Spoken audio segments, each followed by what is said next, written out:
It's in the quiet moments when our thoughts echo like an empty stadium. And it's just us and the ball. Our heartbeat is the only cheer we hear.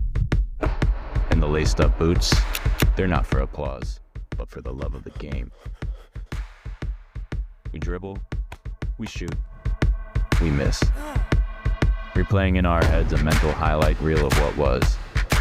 Scanning failures, embracing doubts, challenging our demons. But darkness is our ally. It gives us time to train, hone our skills, master our craft. It's where the foundation of dominance is laid. It's in our hometowns, on the fields where we grew up. We find our true selves. We've stood at the top 4 times in the past, but the best of us is happening now. The world is watching, so let them. Champions are made in silence. A silence that breaks only when the final whistle blows.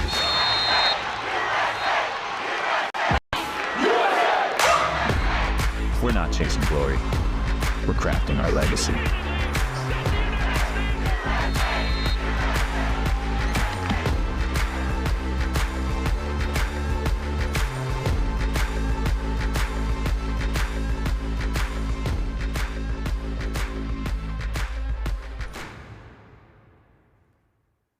Good morning. Welcome, everyone. I hereby call our National Council meeting to order. Before we begin today, though, we have a special video from FIFA President Gianni Infantino. Dear President, dear Cindy, dear guests, delegates, dear friends, what exciting times it is for football or soccer in the United States. Football or soccer, well, it actually doesn't really matter what we call it, does it?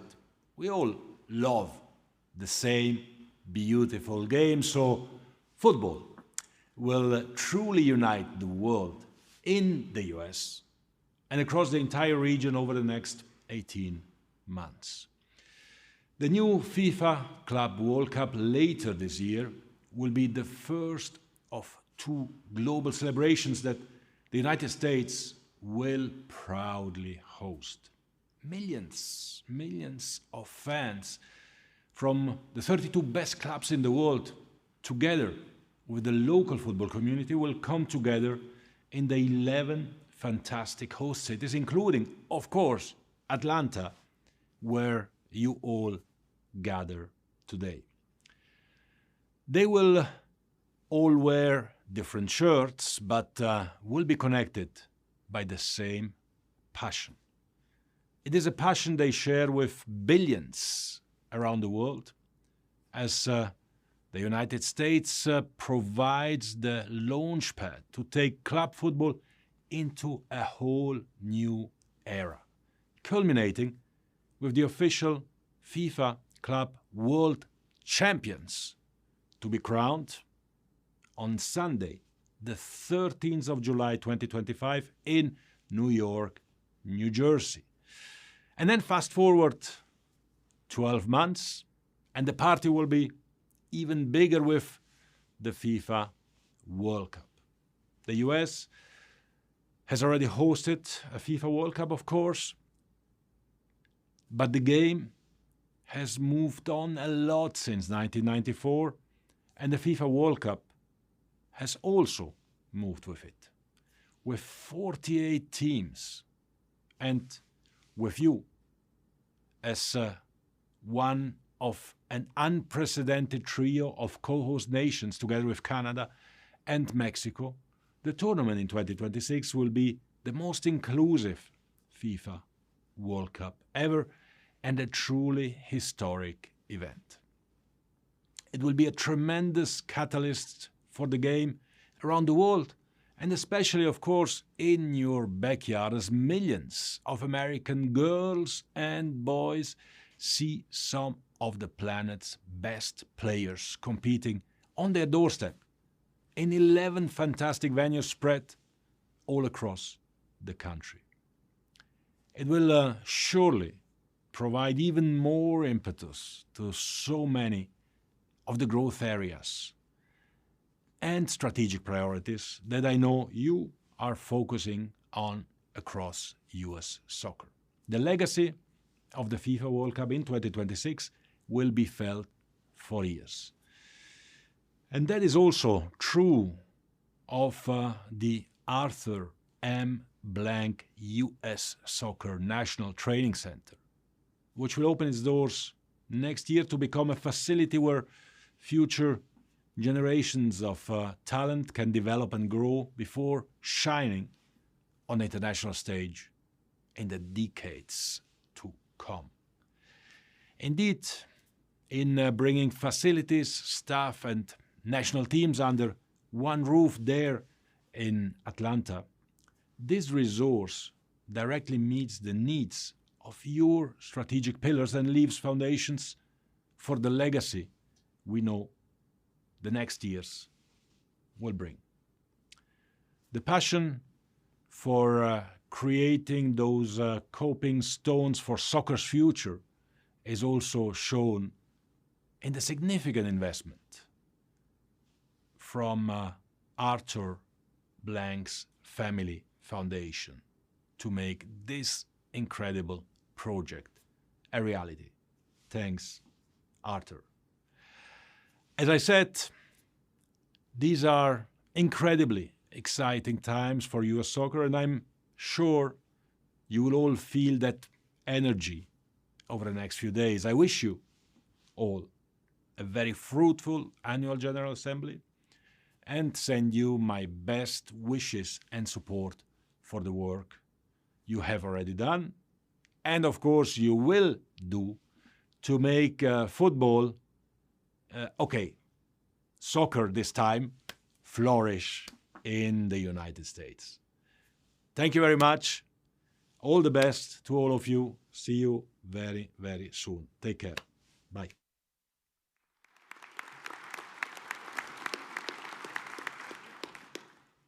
Before we dive into the main portion of today's meeting, I'd like to take a moment to express my gratitude and recognize some important people within our sport.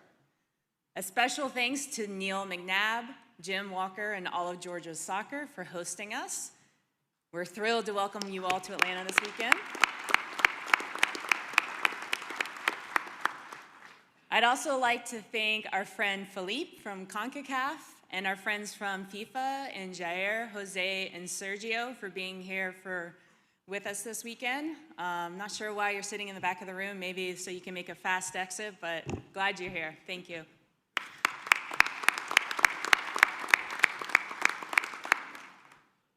I'd like to now recognize the many esteemed Life members who are with us today. Life members, please raise your hand or stand if you are able.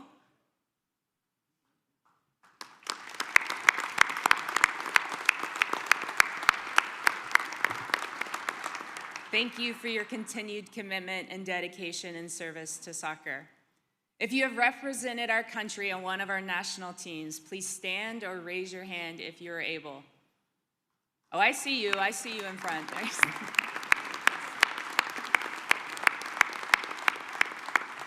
It's so encouraging to see the current and former players continuing to stay involved in the governance of our sport. Thank you all for your commitment and the vital role you play. A huge thank you to our board for your dedication, time, and effort, and for mostly putting up with me all the time. This is a big job and requires so much time and thought from each of you, and you are a big part of how we can have the impact that we're having now. You represent all of us very well, and I applaud your service to soccer, so thank you.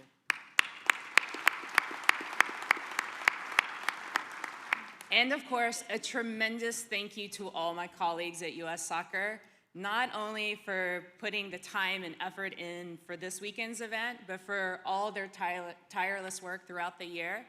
Our staff, as you have seen, are passionate and brilliant and actually fun to be around, right? And I'm so grateful to be a part of such a remarkable team. They deserve a round of applause.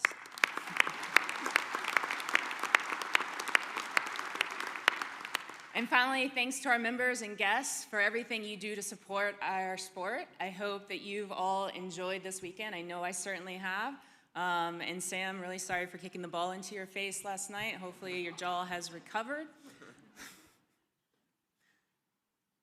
This past year, we lost a number of those within our soccer family, people we care for deeply and will always hold close to our hearts.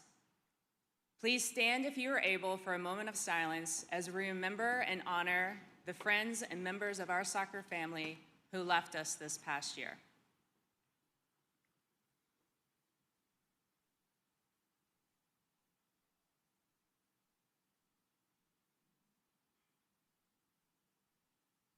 Thank you. Now I'll ask my friend and former teammate and roommate, Siri Molinex, our chair of the Credentials Committee, to do the roll call and the credentials report.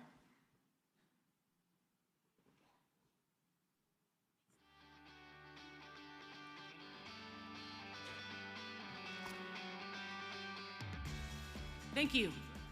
Good morning and welcome. It is great to be back in Atlanta and to actually have delegates in the room. If you remember the last time the AGM was in Atlanta, I stood up here calling out over 100 names, mispronouncing probably half of them. But before we get to the report, I would like to thank a handful of people who have spent many hours over the last few months preparing for today's vote and meeting. First, a special thanks to the members of my committee, the Credentials Committee, Kathy, Diane, Bob, Jonathan, and Stephen. And as always, as Cindy said, a big thank you to U.S. Soccer and their staff on behalf of myself and my committee. Your hard work behind the scenes makes our process flow smoothly and efficient. Now I want to quickly review the role of the Credentials Committee. U.S. Soccer Bylaw 302 regarding composition and voting lays out the structure we must follow. In preparation for a vote, it defines who qualifies as a delegate of the National Council. As you are aware, the National Council consists of the Youth, Adult, Pro, and Athletes Council, as well as individual members, which include Board of Directors, life members, past presidents, and sustaining members. And last, other members, which include other affiliates, national affiliates, disabled service organizations, and associate members. Under Bylaw 302, an individual is only able to vote in one capacity. A delegate's vote may not exceed 2% of the total votes to be cast. The exception, the Athletes Council. Today, total votes available to be cast is set at 1,500. Equal voting strength must be provided to the Youth, Adult, and Pro Council, which each receive 20%, which is 300 votes. The Athletes Council receives 33%, which is 500 votes. The weight of each vote cast is determined by a multiplier. Individual members are entitled to one vote for each registered delegate. And last, delegates from other members have a voting strength equal to 100 less the total number of individual members. The weight of these is also determined by a multiplier. Now for the report. We do have a quorum today. As in the past, we will be conducting the call visually. The slides on the screen will recognize the organizations, delegates registered to vote today. So please pay attention as we go through them. Youth Council.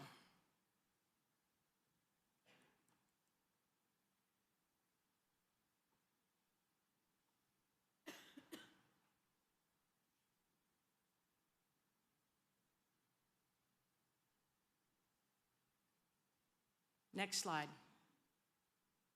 Adult Council.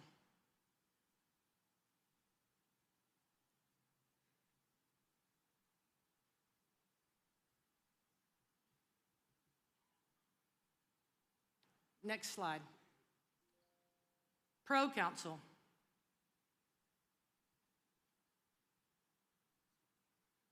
Next slide. Athletes Council.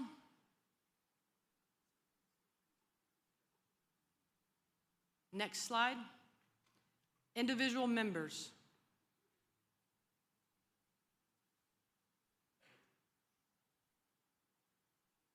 Next slide. Other members.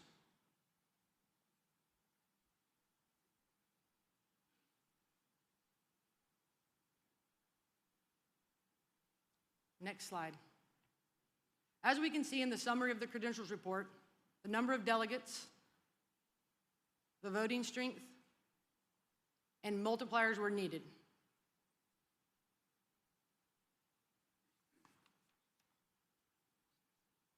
If all eligible votes are cast, the bottom right hand of the screen displays votes needed to reach a simple majority greater than 750 votes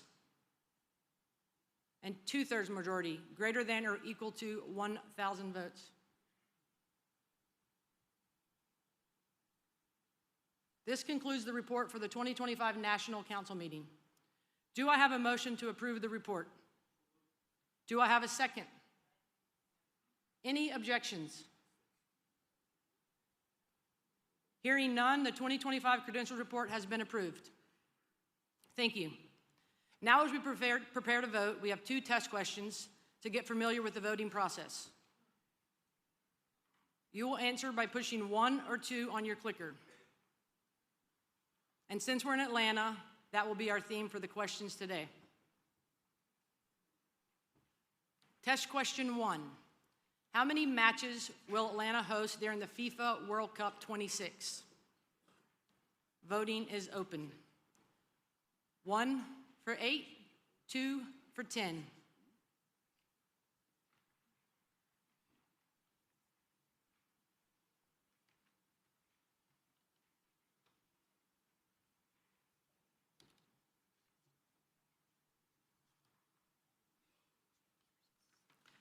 Voting will close in 5, 4, 3, 2, 1. Voting is now closed. 1. Good job. It is 8. Test question 2. Atlanta United FC won the MLS Cup in their first season as an expansion team.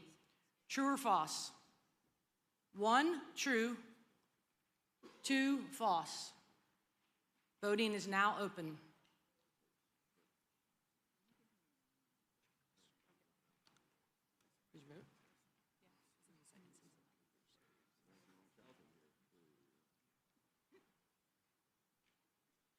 Voting will close in 5, 4, 3, 2, 1. Voting is now closed. Correct. It was in the second season where they won their first MLS Cup. Thank you all for your time and the approval of the report. I will now pass it back to Cindy. Good job, please.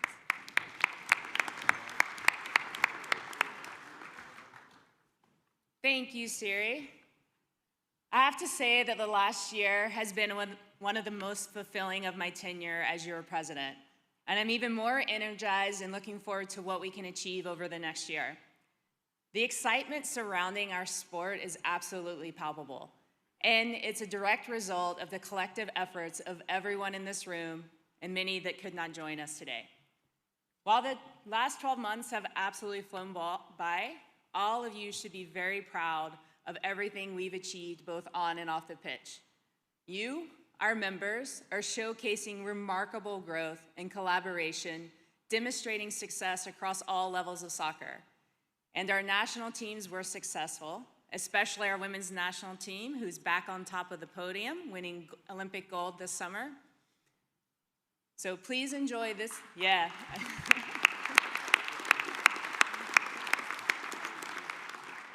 So please enjoy this video for a look back at all of our collective accomplishments over the past year.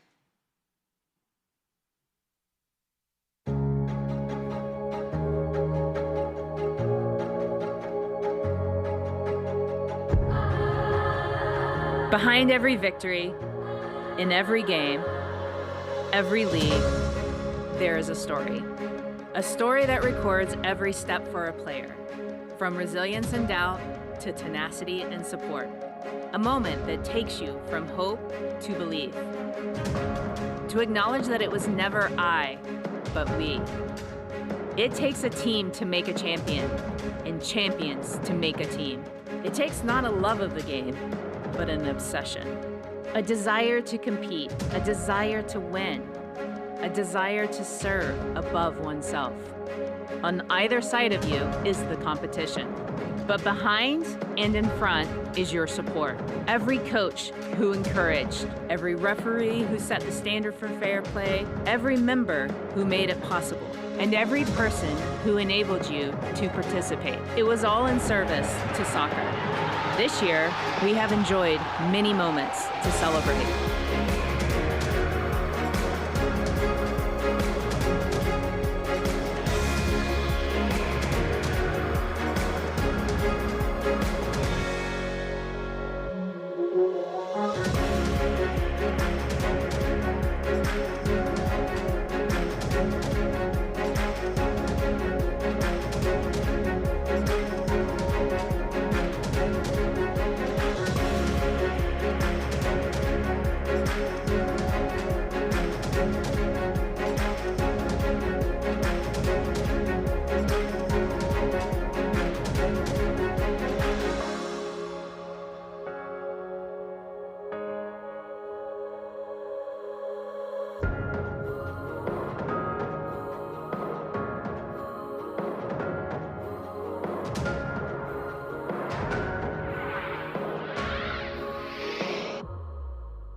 Every day, you're helping to make champions on and off the field.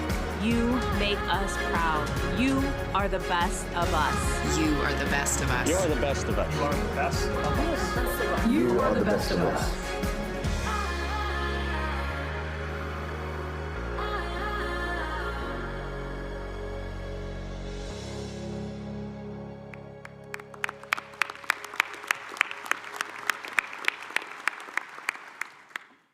"2024 was truly a banner year. Now it's time to look forward, though. Our strategy is working. We balanced our budget, added new partnerships, and established our new advancement team. This enabled us to implement our strategic plans in service to soccer and all of you, while simultaneously securing world-class coaches, building our new home, the Arthur M. Blank National Training Center, which I'm excited to share with all of you this afternoon. Our continued growth in revenue has propelled us out of a structural deficit, putting us in a stronger financial position to continue to do more for you. As you all know, the biggest global soccer events are coming to the US. First this summer with the 2025 FIFA Club World Cup, followed by the biggest sporting event in history, the 2026 FIFA Men's World Cup. Then, close behind it, in 2028, we will host the Olympics. And as you all know, we are bidding to host the 2031 Women's World Cup. These tournaments will generate significant economic impact, enabling further investments into our game and into communities, your communities, across America. Over the past few days, you've heard more details about our World Cup Legacy program, the Soccer Forward Foundation, which is our initiative to support you in increasing participation and growing the game so more people are playing soccer in your local communities. As we look to the future, we want soccer to be the most accessible sport in our country. We want every person who wants to play, every coach who wants to teach, every referee who wants to officiate to have a clear and supported pathway to do so. We are making investments to do just that. Through our commercial and philanthropic growth and partnerships, our record-breaking attendances, our media engagement, we've made tremendous progress together. And through our work with FIFA and CONCACAF, we are ensuring that the U.S. continues to be a leader in shaping the global game. And as you saw in the video, construction on the Arthur M. Blank U.S. Soccer National Training Center, our future home, is progressing in its own track for an opening in the spring of 2026. I'd like to say it's also on budget, which is, I've never experienced in a construction project. Hopefully it stays that way. We still don't have our last invoice yet. JT's reminding me we don't have the last invoice yet, so. The National Training Center isn't just about building a facility, though. It's about establishing a home for all of us to use and a training center for all of our national teams. It will provide member opportunities to host workshops, events, meetings, and tournaments for all of you and our stakeholders and participants at all levels across the nation. Looking ahead, though, we all know we have important work to do. I want to thank you all for engaging with us on the ecosystem review, and now it is time to act on our findings. We must continue strengthening our grassroots programs, supporting our pro leagues and national teams, while celebrating and promoting soccer for everyone in all its forms and capitalizing on the incredible opportunities in front of us. But if this past year has shown us anything, it's that when we come together with a shared vision, there is no limit to what we can achieve. We realize there's still much work to be done and new challenges that we will face together, but we are on the right track. We're thankful to our U.S. Soccer staff, current and former players, our board, our members, our life members, our commercial partners and donors, the media, our fans, our insiders, along with the leagues and clubs and everyone within the broader soccer family that devotes themselves every day to our sport. You inspire us, you enable us, and you empower us. And as you saw in the video, you are the best of us. Thank you for your dedication, your passion, and your continued commitment to the game. I am grateful and honored to stand alongside you in service to soccer, and I look forward to all we will accomplish together, both on and off the pitch this year. Thank you.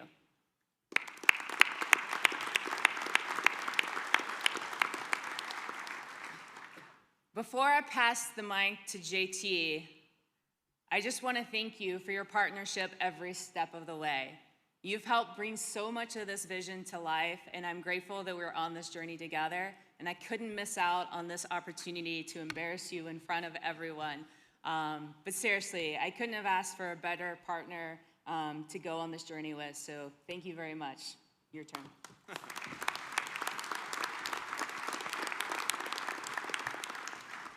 Thank you very much, Cindy. I hope everyone had as much fun as I did last night. Based on the fact that we started a little late, I'm guessing that that was true. I'm excited about everything we've got going on and excited to be here this morning. As Cindy mentioned, we have so much to celebrate, and the mood of the last few days certainly reflects that. So many of you have shared how good the vibes are, how much fun you're having, how much excitement and belief you have in our future. Soccer is a force for good, and I know you all believe that too. That's why you wake up early on the weekends to make sure fields are ready. It's why you advocate for more spaces to play in your communities. And it's why you drive that kid to practice who otherwise wouldn't be able to make it. You do it because you know, deep down, the power this sport has to change lives. And frankly, it's why you're all here right now. And our role at U.S. Soccer, our responsibility, is to help you make that happen. People often talk about the FIFA Men's World Cup 2026 as the moment we become a soccer nation. The truth is, we're already a soccer country. 2026 is about more than the 40 days of the tournament, which of course are going to be awesome.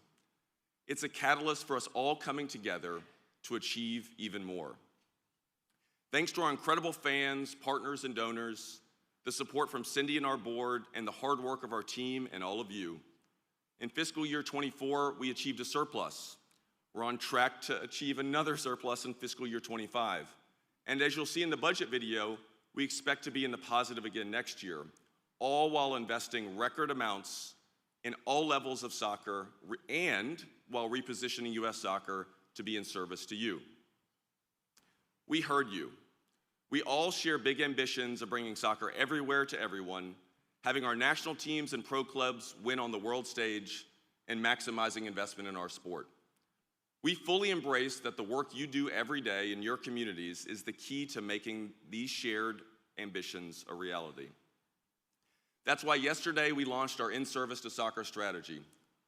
Through the U.S. Way, the Soccer Forward Foundation, and Soccer Services, we are focused on supporting you to make an impact now. Clearer and more positive player pathways, a talent ID program integrated with membership, enhanced member benefits, professional development for the soccer ecosystem, maximizing the impact of the big events coming to our shores, more soccer in schools, more safe places to play, more referees, safeguarding, and so much more. Up next, you'll hear from Mark Johnson, the Vice Chair of our Budget and Finance Committee, and Shell Adams, our CFO, who will share how our 2026 budget is enabling us to do just that. So, thank you for all you do, and thank you for pushing us and making us better. When I started 2.5 years ago, Cindy and I had a great belief of what we could accomplish together. That belief is even stronger today. We've proven we can do big things when we work together, and I know our team couldn't be more excited to work alongside all of you to do just that. So thank you.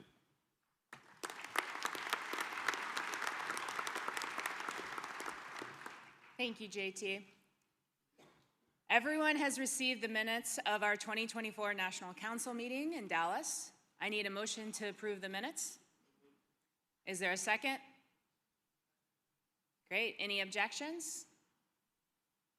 Minutes are approved. We began our meeting today by saluting our great life members who are up here in the front row, and I'm excited to announce that the Board of Directors recently approved the nomination of 2 new life members, Jim Hamilton and Kathy Zolad. I'd like to recognize Tim Bush from Washington State Adult Soccer Association to speak from the floor regarding Jim's nomination.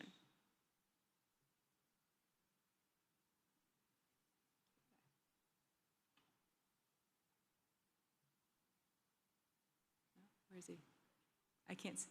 Tim.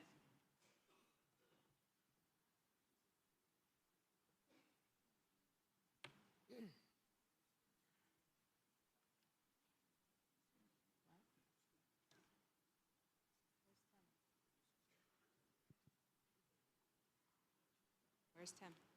Anyone see Tim?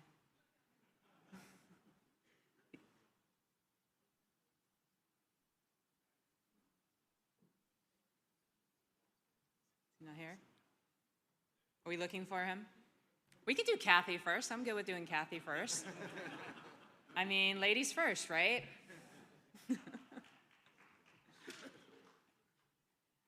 All right. Who's doing? Yeah.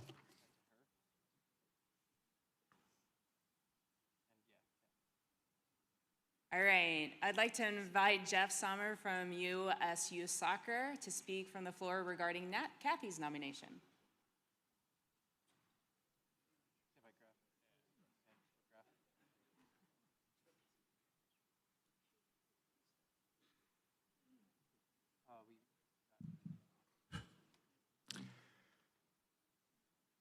This nomination offers an opportunity for reflection, which is prized not only by authors and poets, but also by old soccer players, as we saw last night.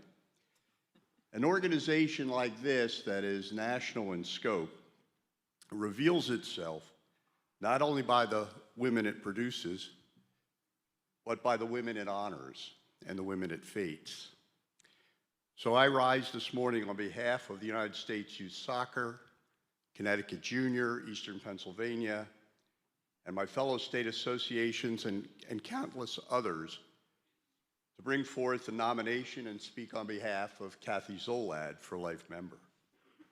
Kathy's resume, which is in our book of reports, is always incomplete. And that's because Kathy did more and continues to do more than most people 10 times her rather diminutive height. It is true that in Kathy's case, no person is being honored for what they have received, but rather for what she has given. And while this is not the time to review and repeat her entire resume, I would be remiss if we didn't recognize that history often repeats itself. And back in the early 1990s, some now 35 years ago, well into her time as serving as executive director in Connecticut, Kathy began organizing with Charlotte Moran and with Evelyn Gill, girls ODP soccer in Region 1. There was a cry for regional and national opportunities for girls and young women. She began as a volunteer, community member, organizer, and leader. And in 2003, when, oddly enough, a virus highly contagious broke out in China, they had to move the Women's World Cup back to the United States at a moment's notice. And again, the women and the women's game needed people to step up and step forward, and Kathy's was one of those. She became the voice for women and of the people to put this into action. These actions, Kathy's actions, has shaped the then present into the future that we are all now so proud of. Kathy continues to serve the Federation on numerous committees. She continues to serve the youth and other leaders as a friend, a confidant, and a mentor. And Kathy embodies the adage that the way to immortality is to live a life worth living. The longer we all live here and the more we participate in this now popular phrase of ecosystem, we learn that the love for this organization and love in general, whether it's friendships that we've developed, family, or even the romance part, is really the work of mirroring and reflecting and magnifying each other's light. That is gentle work, but it is steadfast work. And in Kathy's case, it has been life-changing work. I dare say there are few among us here today who have not heard the famous Kathy Zolad, no, we're not doing that. Because when our light in our own gets occluded by all the things that we're trying to do and all the minutiae that gets in our way, it has always been Kathy that has, for U.S. youth, U.S. soccer, and all of our partners and friends, remained that clear-eyed person who has helped us beam the light back into our lives.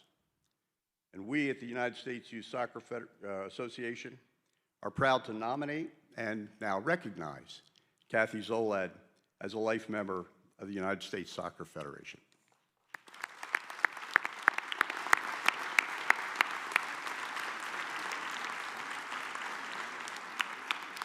We got to vote first.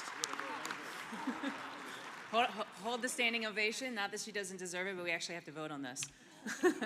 Thank you, Judge Jeff. Unless there is an objection, Kathy Zolad is approved as a life member by general consent. Congratulations, Kathy. Now you know. Kathy, it's my pleasure to invite you up to the stage.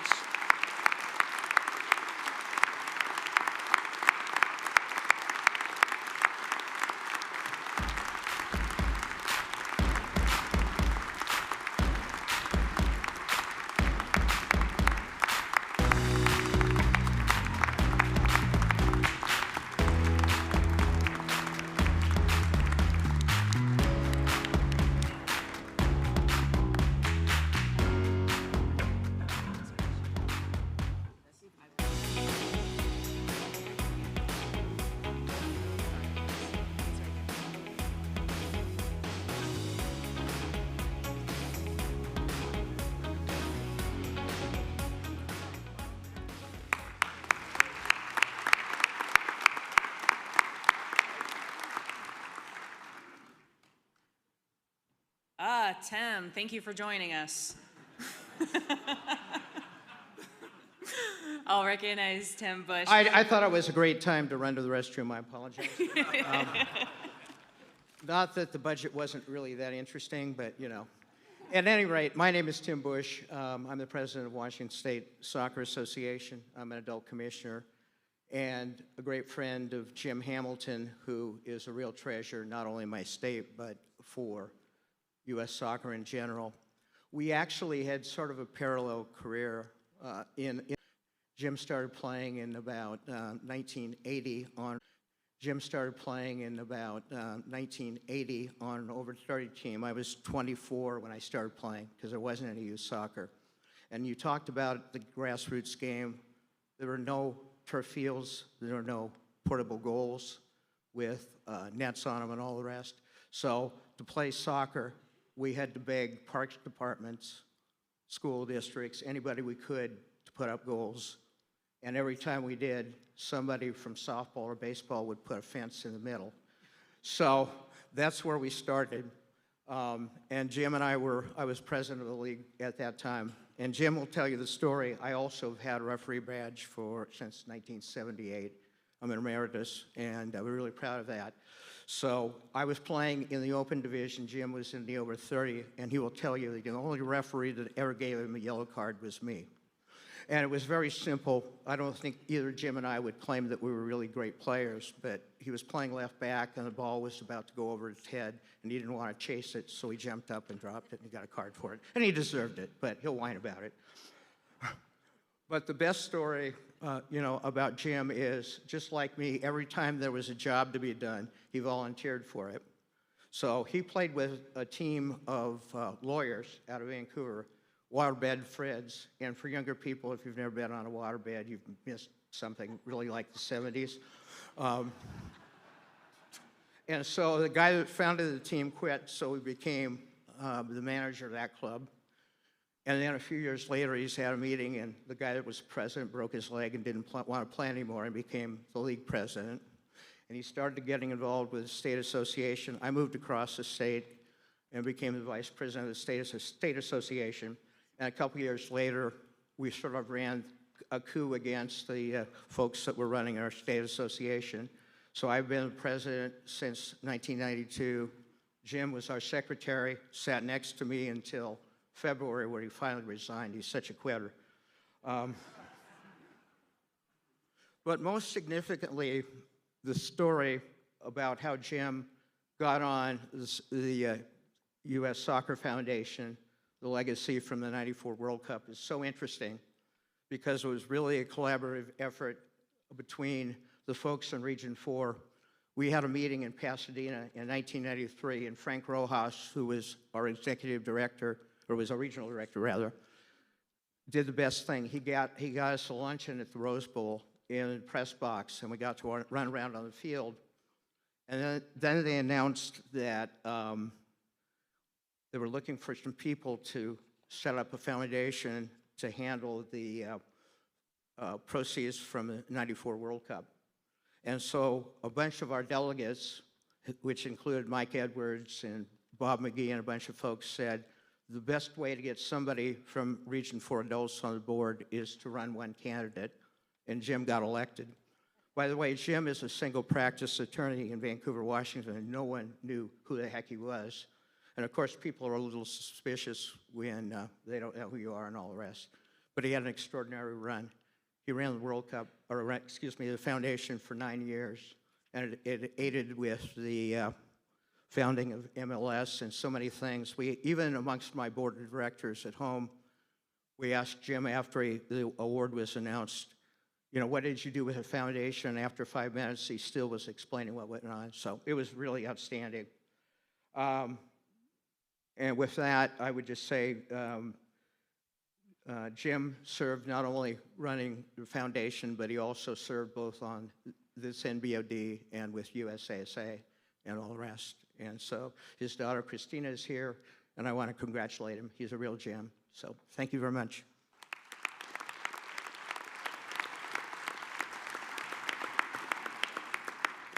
Thank you, Tim. Unless there is an objection, Jim Hamilton is approved as a life member by general consent. Congratulations, Jim. I'll invite you up to the stage.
Next up, to take us through the fiscal year 26 budget, I'd like to invite Mark Johnson, Vice Chair of the Budget and Finance Committee, to the podium.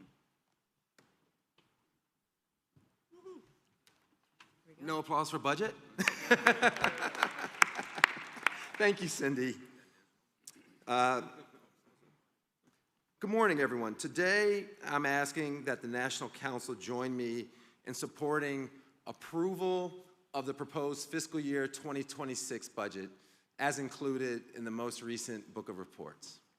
As Vice Chair of Budget and Finance Committee, and on behalf of the committee's chair, Soccer Treasurer Nelson Akwari, who was not able to join us in person today, I want to thank the Budget and Finance Committee for their diligent oversight of the budget process.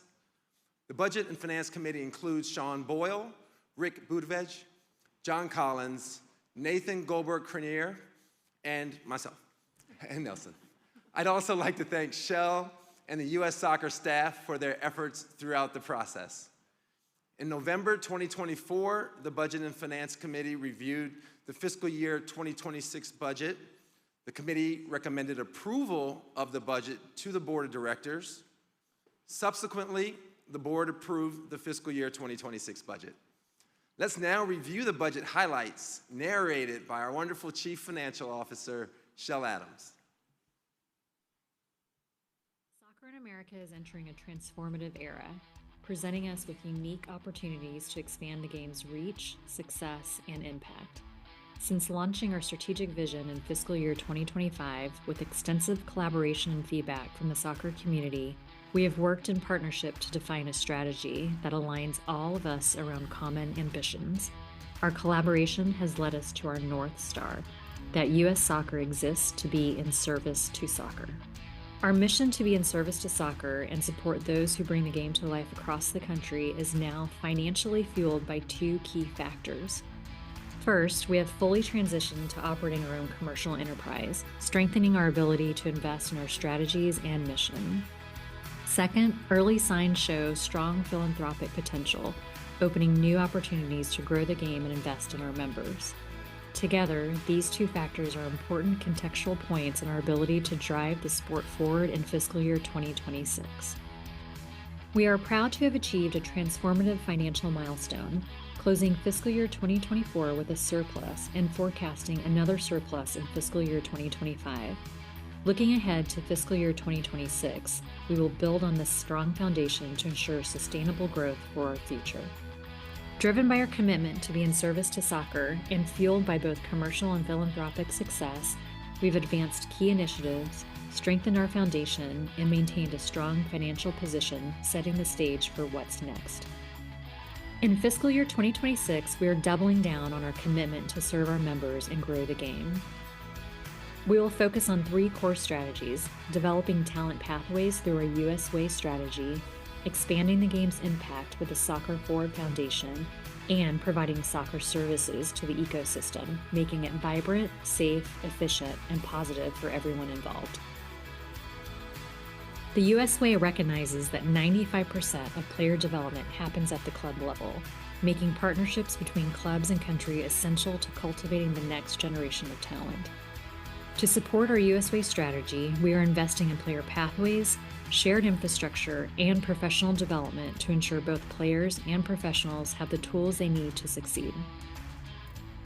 Key investments this year include expanding talent ID efforts through our U.S. Way digital platform, scaling Y&T programming, hiring additional E&T coaches and support staff, and enhancements to our professional development offerings such as coaching education. To take this strategy to the next level, we are also scaling our club engagement model, fostering real delivery-based relationships that create lasting impact. Finally, the Arthur M. Blank U.S. Soccer National Training Center, set to open in 2026, will be an incredible accelerator for the U.S. Way. This world-class facility will be the home of soccer in the U.S., providing a central hub for training, events, and competitions across the entire soccer community. In fiscal year 2026, we are ramping up the Soccer Forward Foundation, driving efforts to inspire more play at all levels, share best practices across our membership, and create advocacy tools that channel unprecedented funding into the soccer ecosystem. These initiatives will strengthen communities and expand access to the game like never before. Key plans for this include launching a digital hub with research, best practices, and toolkits, as well as rolling out a unified marketing campaign that will provide members with resources to promote soccer in their community. At the same time, we are continuing our planning for the 2026 FIFA World Cup, working on key initiatives to maximize the experience for everyone in America who loves soccer. This is our moment to elevate the sport, unite communities, and leave a lasting impact on the game's future. This budget also includes Innovate to Grow, which directly supports membership-run programs. Over $3 million in ITG funds have been approved for the coming year and will be distributed to members. Feedback from our ecosystem review is very clear. Our members want U.S. Soccer to take on more of the administrative tasks so that the focus can be on soccer. Through our soccer services strategy, U.S. Soccer is committed to strengthening member support, investing in safeguarding, developing referees, fostering communities, and supporting the overall governance of our sport. This year, we will officially launch the Safe Soccer Clearance Program, launch a national referee abuse prevention campaign, and introduce a new Insiders program with a specific membership tier that unlocks behind-the-scenes access and exclusive benefits. We will continue exploring new opportunities to expand and enhance services, ensuring meaningful value and lasting support for our members and the entire soccer community.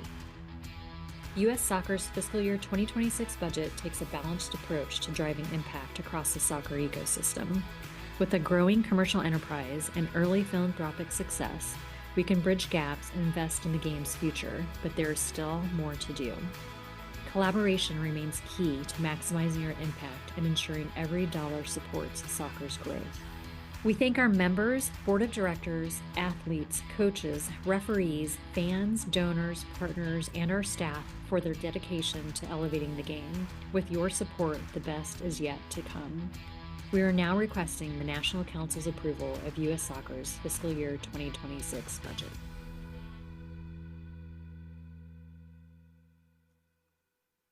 Thank you, Shell. Well, with that, I would like to make a motion to approve the budget. Thank you. My work is done, boss. Good job, Mark. Well done. His first national council meeting and standing up here and speaking, I think we should give him a round of applause. Thank you, Mark. All right, unless there is an objection, the fiscal 26 budget is approved by general consent. Great. Hearing no objections, the fiscal 21 budget is approved.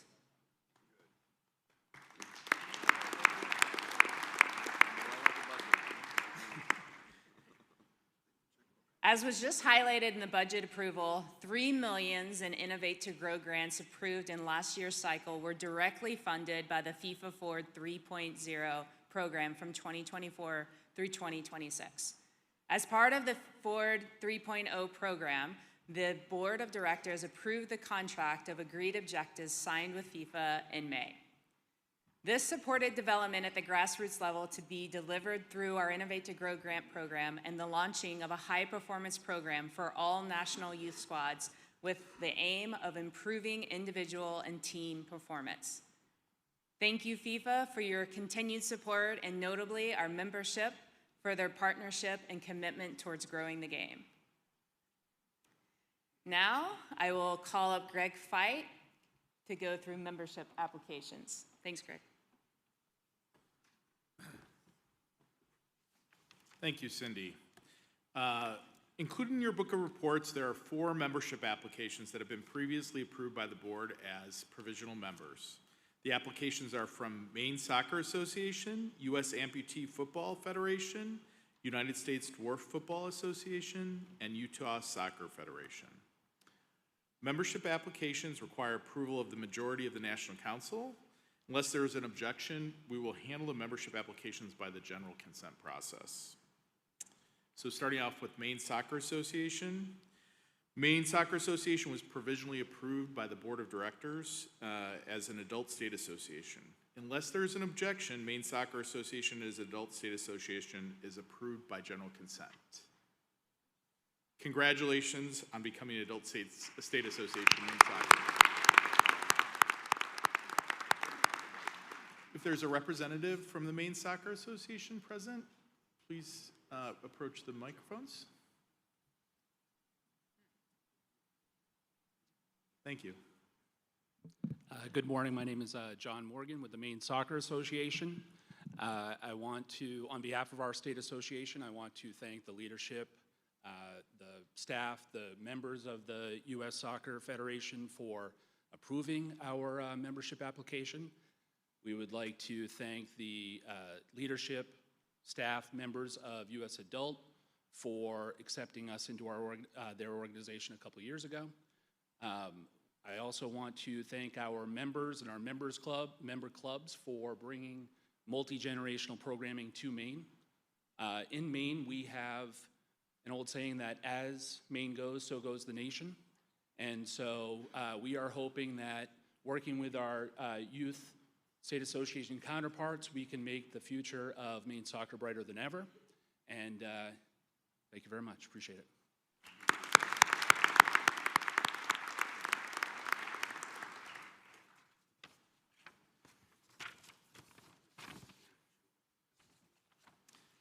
The next membership application is for U.S. Amputee Football Federation, and it was provisionally approved by the board as a disabled service organization. Unless there's an objection to U.S. Amputee Football Federation membership as a DSO, it is approved by general consent. Congratulations on becoming a DSO of U.S. Soccer.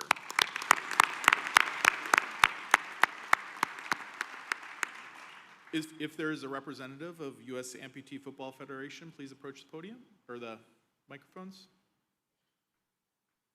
My name's Cliff Donathan. I'm with the U.S. Amputee Football Federation, or USAF for short. I just want to say thank you so much. It's a great honor to be here and to have the opportunity to have this. Our dream is that thousands of kids and hundreds of universities and youth programs will have adaptive soccer within their programs so that it's normalized, that adaptive athletes are able to play with full-bodied athletes around this country. And I think that the support of U.S. Soccer is really going to help us change so many more lives. So thank you.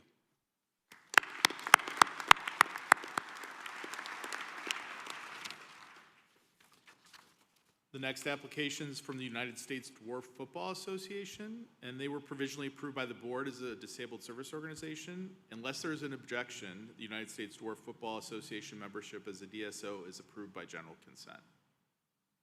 Congratulations on becoming a DSO of U.S. Soccer.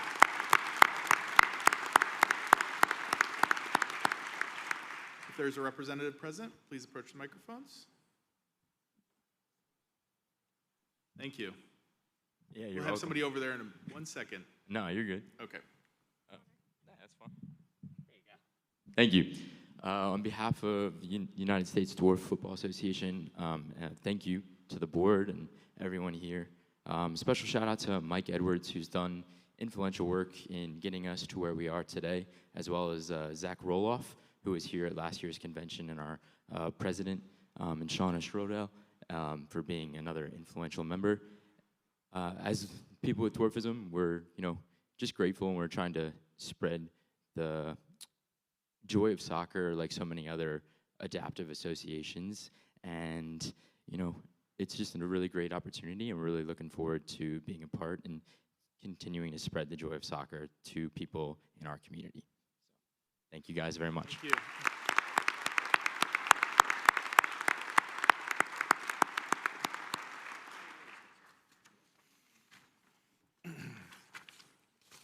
The next application is the Utah Soccer Federation, and they were provisionally approved by the board as a joint state association. Unless there's an objection to the Utah Soccer Federation as a joint state association, it is approved by general consent. Congratulations on becoming a joint state association.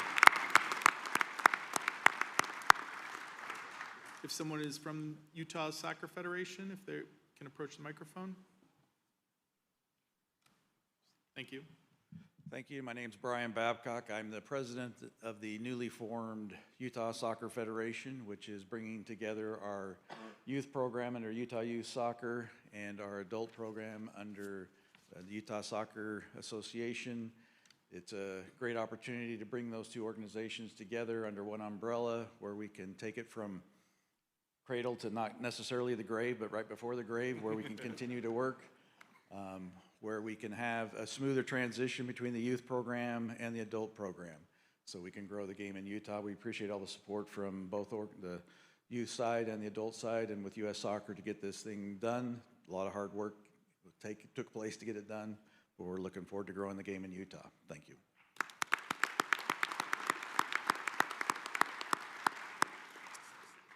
So now we're moving on to the bylaw amendments. So included in your book of reports, section 10, are a series of bylaw amendments. As required by bylaw 802, all the proposed amendments have been reviewed by the Rules Committee and their reports are included in the book of reports.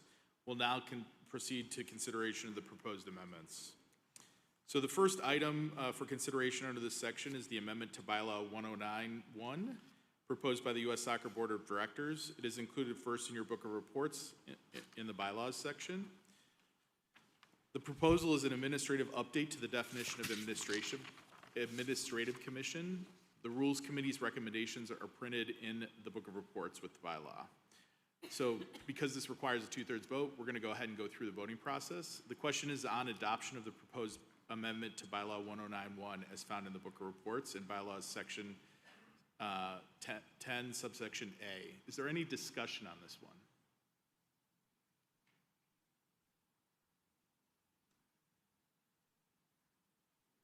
Okay, so since there's no discussion, the question is on adoption of the proposed amendment to bylaw 109-1 as found in the book of reports in the bylaws section. This motion requires a 2/3 vote for adoption and the vote will be taken electronically. Are you ready for the question? Ms. Mulnix, please proceed with the vote. Voting begins now. All those in favor, please press 1 on your keypads. All those opposed to the motion, please press 2.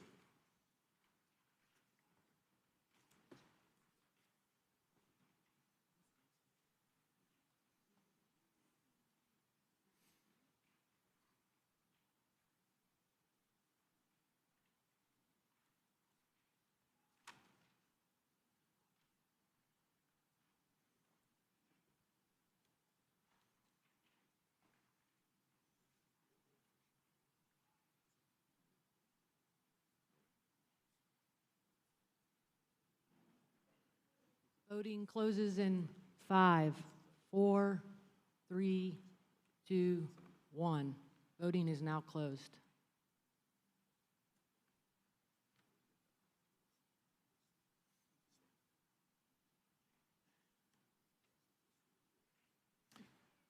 The vote is 97% in favor and 2% opposed. Therefore, there are 2/3 in the affirmative and the motion is adopted. Bylaw 109-1 is amended as proposed. All right, moving on to the next item for consideration. They are the amendments to bylaws 109, 321, 322, and 323 as proposed by the Athletes Council board members.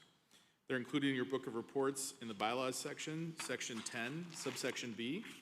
The proposal is to essentially align the Athletes Council with the Team USA Athletes Commission, which is the replacement for the Athletes Advisory Council under the USOPC rules. The Rules Committee rationale is printed in the book of reports with the bylaw proposal. The question is on adoption of the proposed amendments to bylaws 109, 321, 322, and 323 as found in the book of reports.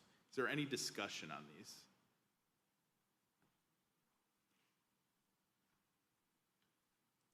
No discussion on the bylaw, but specifically, I have a dead battery. Please go up there and we'll run the vote.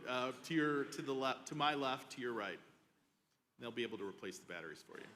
Apologies for that.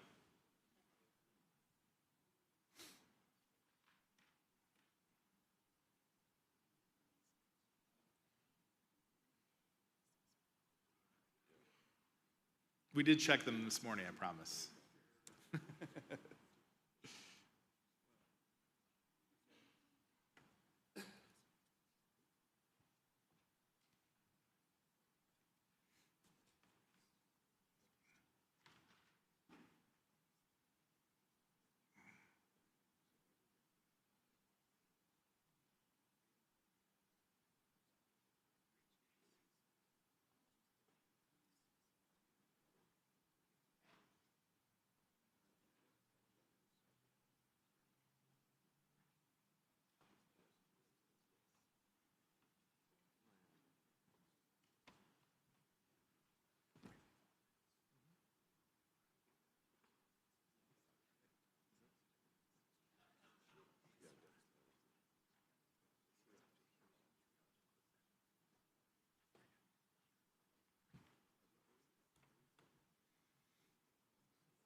we all set over there? I'm going to try, since there's no discussion on this particular bylaw amendment, I'm going to try and use the general consent process. Unless there's an objection to these bylaw amendments, they'll be approved by general consent. So is there any objection in the room to these bylaw amendments? All right, the bylaw amendments 109, 321, and 322 and 323 are approved by general consent. Thank you. All right, move on to the next one. The next item for consideration is the amendment to Bylaw 232 proposed by Mike Cullina. It is included in your book of reports in the bylaws section. The proposal is to formalize the existing fan council and create a new individual sustaining group and clarify individual sustaining members registered directly with U.S. Soccer. So essentially it creates the referee individual sustaining member group. The Rules Committee rationale is printed in the Book of Reports and with the bylaw proposal. The proposer, Mike Cullina, has agreed to accept as a friendly amendment the Rules Committee suggestion in your Book of Reports.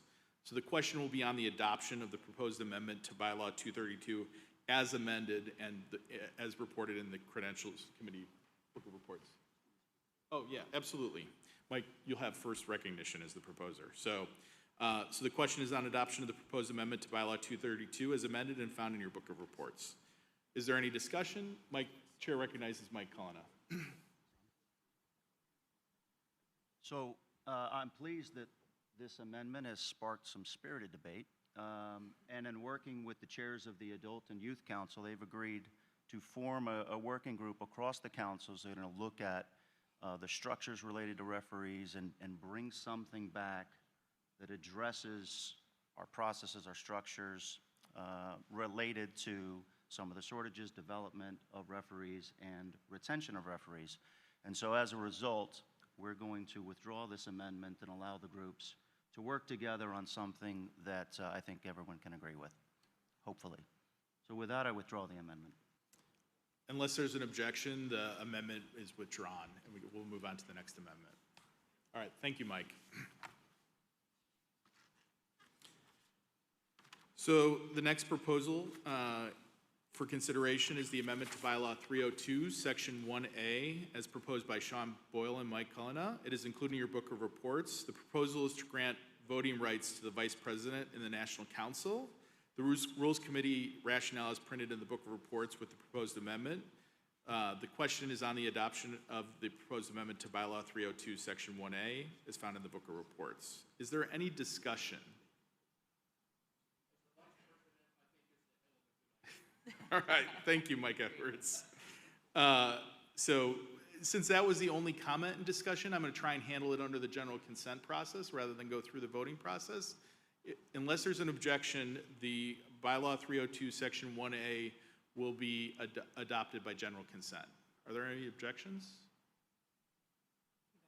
Hearing none, Bylaw 302, Section 1A, as found in your Book of Reports, is adopted.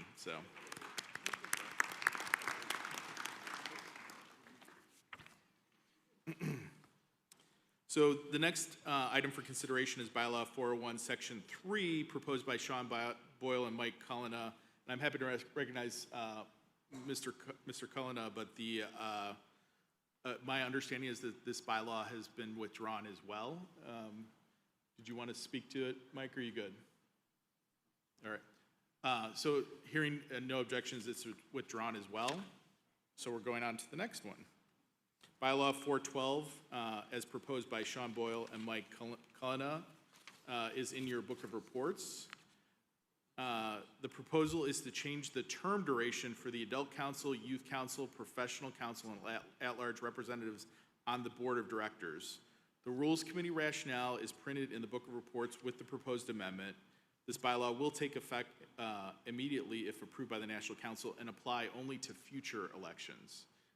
Mike or Sean, did you want to speak to this? I can start. Sean? So I'll just start from talking about experience. So when I joined 4 years ago, I was like 25, believe it or not. and I was scared and I was nervous, and I think it applies to a lot of board members. When you get in the room, at least for me, just based on my experiences, you don't really know what's going on. You don't have the connections. You don't have, the staff relationships to call and have someone explain something to you. And that probably takes 2 years to do it well. And I noticed since I've been on in 4 years, I've worked with, I think, 8 or 9 different youth reps. Right? I don't think that with that turnover, there can be a high level of representation. And so that was kind of the thesis when I wrote this. And then I did some further digging, and I think we've had close to 60 reps in the last 10 years on the board, which is an incredible amount of churn. So I think, I talked to Mike, and I think he has some other details to give here, but the general idea here is that stability and continuity are good for governance, and we need to give people time to settle in to be really, really effective in these roles. Happy to take questions, or I don't know if other people want to speak on this. Is there any further discussion on this? I'm good. I'm done. Please feel free to go to the.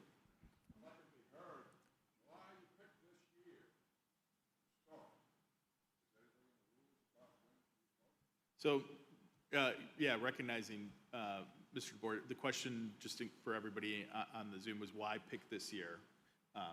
Sean or Mike? No particular reason for this year. This is for future elections. It isn't for currently seated board members. This was just a review. This actually started in reviewing why our good friend Nathan doesn't have a clicker last year, and as we reviewed it, there was no particular reason for this year. Was there a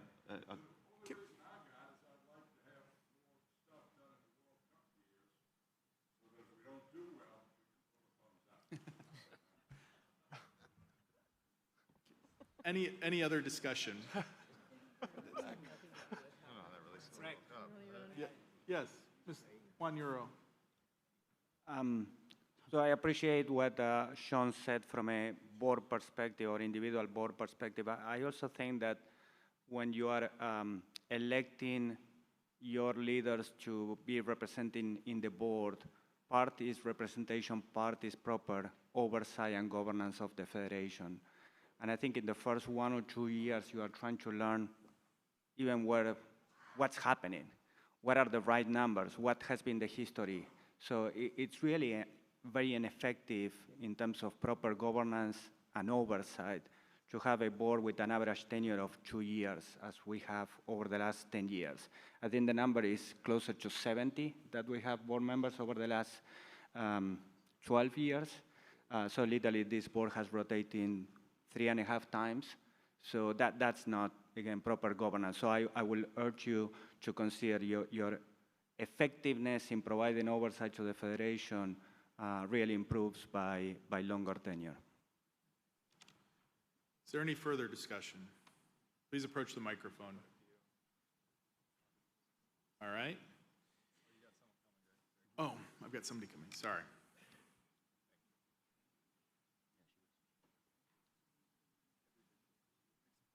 Thank you. Hi, thank you. My question is, well, first of all, I agree with extending the terms because turnover is very difficult to complete an initiative. We've lived through that ourselves, being with band council and other things that we've done outside of soccer. But the big question is behind revising the terms, how many consecutive terms are there? And would that be revised? Would you be willing to amend that? So there are, just speaking, there are term limits that are in the bylaws, and it's a certain number of terms. There's no specification as to the number of consecutive terms other than the I think I read 8. Yeah. So 8 consecutive 4-year terms. Is that what I'm understanding? The term limits would still apply and have not been amended. Is there any, huh? It's a certain number of years, I believe. There's a limitation on the number of years in there, in the bylaws. I'd like to bring that up, and maybe we could all get on the same page there. Sure. Give me 1 second.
Yep.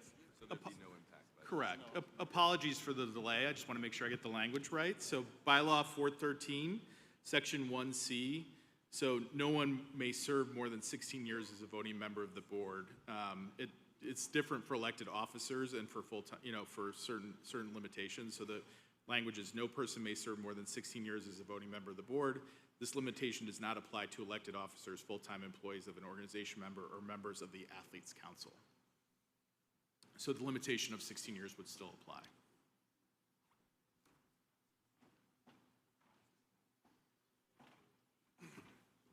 Thank you for your question. Is there any other discussion? Sure, thank you. Anthony Falcone, Maryland Adults. I'm speaking primarily on behalf of the Adult Council, but this may also be applicable in the Youth Council. Generally, the individuals that we send to the Board of Directors from the Adult Council are individuals who are in leadership roles within several of our organizations. And so if there is turnover from our side, is because there's a change in leadership. And an issue for us would be the individual is no longer involved as a leader within one of our organizations, but still will be serving on the board, and that, therefore a 4-year term would be too long. Thank you. Thank you. Next. Sir? Bruno Trapicus, life member. It seems when we had the other bylaw, we decided that the youth and the adult councils could have different numbers of members, and then, okay. And I'm suggesting that maybe this bylaw could use the same application.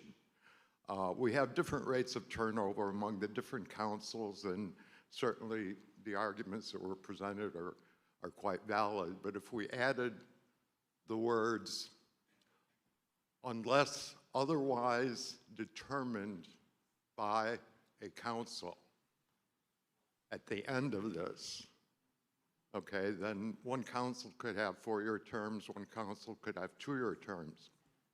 So I'm offering that amendment for consideration. Okay.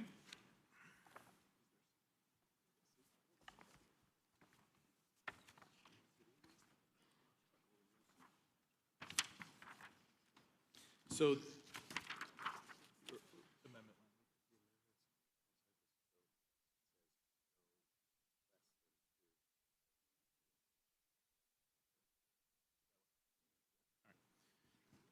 just to clarify the amendment, and Mr. Tropicus, I'll ask you exactly how we want to handle this. So I've been advised that it's technically outside the scope unless you limit the language that you propose, add to the language you proposed, that it's no less than 2 and no more than 4 years. Okay. Here, Mr. Tropicus has done that. So for an amendment purposes, I'm going to restate the amendment.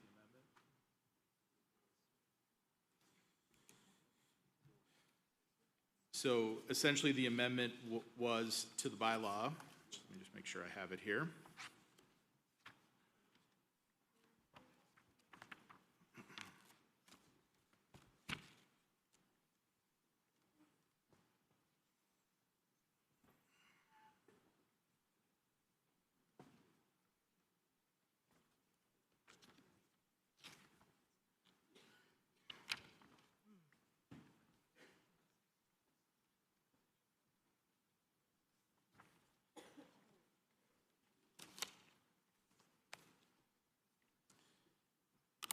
So everybody should have this in their book of reports. So essentially you're saying for the adult council and the youth council, I believe, and the professional council, adding unless otherwise, determined by the council, relevant council, adult council, professional council, or youth council, and not less than 2 years and not more than 4 years. There shall be 2 delegates elected by the adult council so 2 delegates elected by the adult council for a term no less than 2 years and not more than 4 years as determined by the council, expiring at the annual general meetings of the council, adult council, youth council, or pro council. So that's sections 4, 5, and 6. So that's the amendment that's on, that's been proposed. So the amendment, there's discussion on the amendment. Is there any discussion on the amendment, not the original proposal? All right. So is there a second for the amendment? Hearing a second. So if the amendment is adopted, the bylaw amendment will read as I just announced. So is there any other discussion on that amendment? Did any of the proposers want to address that amendment? Okay. Did you want to speak to it? All right. So it is moved and seconded to amend the Penny Amendment. The question is on amending the Penny Amendment. Does this require a majority vote, just to be clear?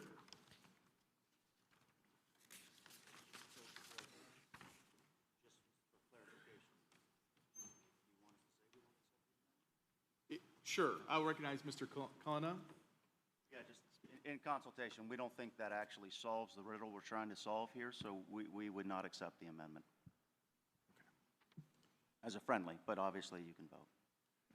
Correct. Yeah, we will now proceed to voting on the amendment. So the question is on the adoption of the proposed amendment to the bylaws, as found in section 10 of the bylaws book. This motion, this motion requires a majority. So Ms. Mullenix, please proceed with the voting. One for, oh, sorry. I'm sorry. Was there someone to speak to the amendment?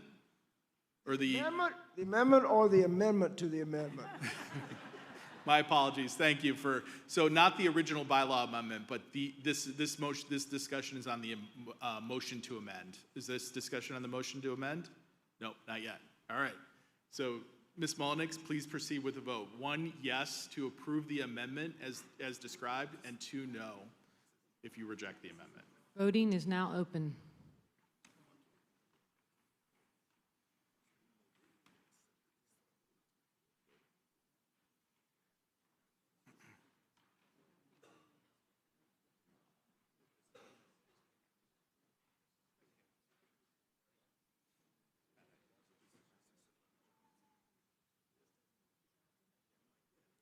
Voting will close in 5, 4, 3, 2, 1. Voting is now closed. Since there's less than 50%, the motion to amend fails. So the next item, we're going back to the original proposed amendment as printed in your book of reports. Speaker recognizes another speaker. Yes, thank you. Andy Marion, South Carolina Adults. First question, the terms for the elected officers, those are 2 years, is that correct? Elected officers of the Federation? Yes. Those are 4-year terms. 4-year terms, okay.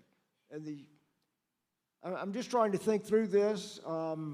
It strikes me as, I understand the point about not having too much turnover or too quick of turnover on the board, and it takes a while. But having representatives is really up to the councils, and they can re-elect the same people after a 2-year term.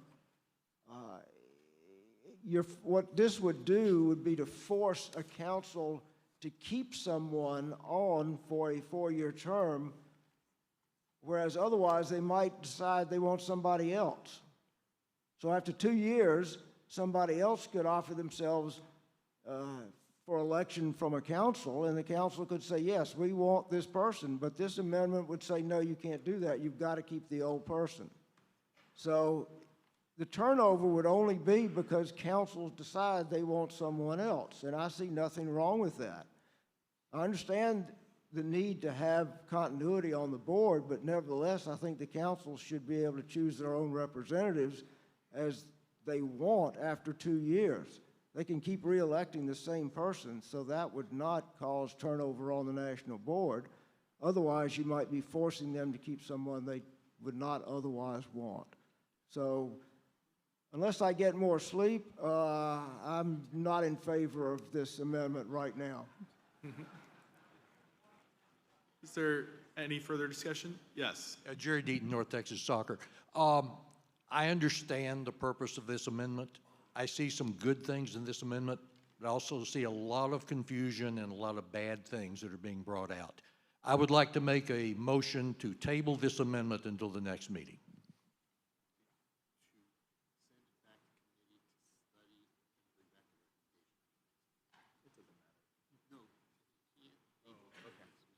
So you can't, explained by the parliamentarian, you can't technically table it. It has to be a motion to refer it to a committee and bring back at the next meeting. Is that the motion you'd like to make? Yes, sir, I think that'd be fine. All right, thank you. The motion, is there a second for that motion? All right, so the question is on the motion to refer to committee and bring back to this body at a later date. Is there any discussion on that motion? All right, hearing no discussion on that motion, we'll move to voting. So the question is on the motion to refer to committee and bring back at a later date. Ms. Mullenix, would you please proceed with the vote? 1 yes and 2 no. Hold on, Greg. Oh, sorry. Take your time. Wait 1 second before you press. We're good, Greg. All right. Please open voting, Ms. Mullenix. Voting is now open.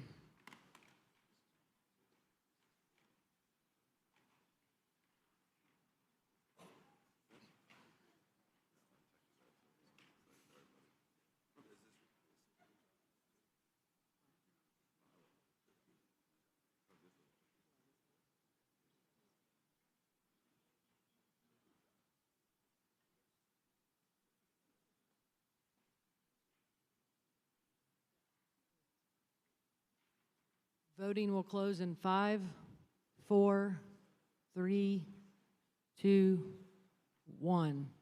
Voting is now closed.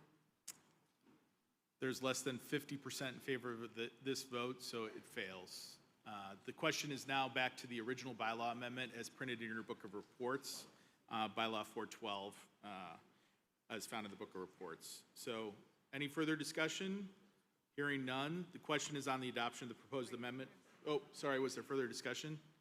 Oh, apologies, sorry. Apologies, Sam Cohen, North Carolina Adult Soccer. And this is actually a clarification, and I apologize if I missed it. Would all of since the terms would start at the next election, is everyone going to be on the same 4-year cycle, and in 4 years we're going to have an entire board turnover? Do we need to stagger the terms in some way? I believe that the terms are currently staggered, so it should not affect it in each council.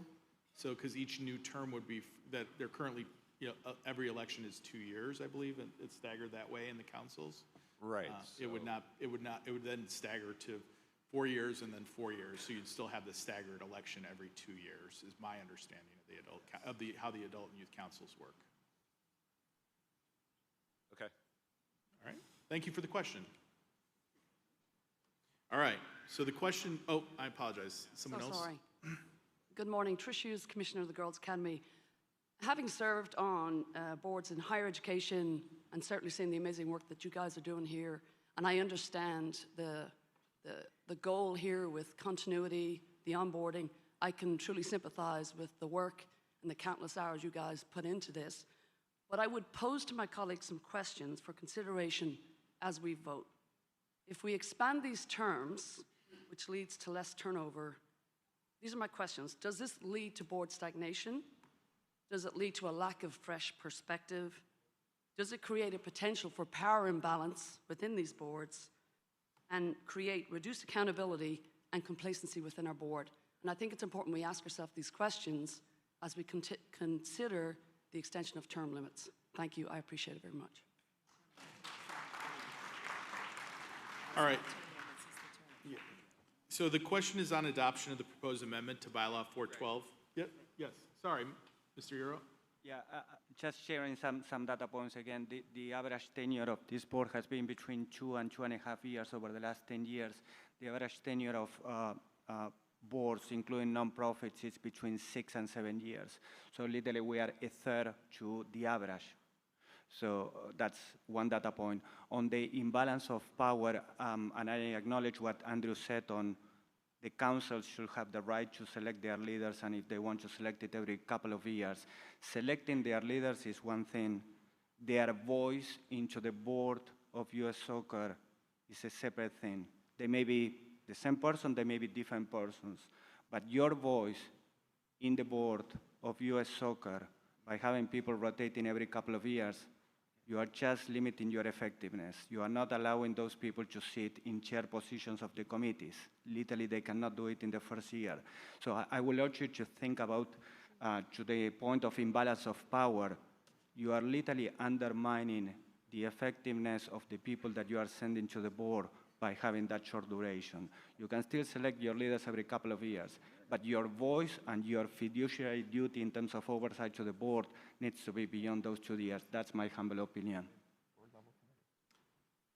All right, thank you. The question is on adoption of the proposed amendment to Bylaw 412 as found in your book of reports. This motion requires a 2/3 vote for adoption, and the vote will be taken electronically. Are you ready for the question? Ms. Mullenix, please proceed with the vote. All those in favor of the motion, please press 1 on your keypads. All those opposed, please press 2 on your keypads. Voting is open.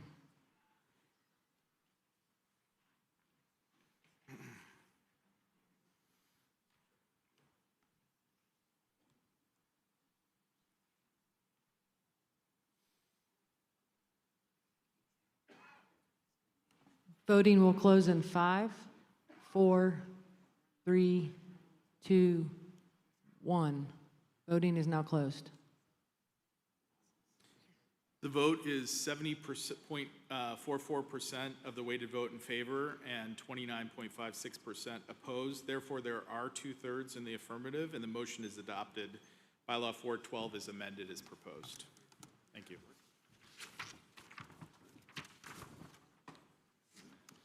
So the last item for consideration under this section is the amendment to Bylaw 431, Section 5, proposed by the U.S. Soccer Board of Directors.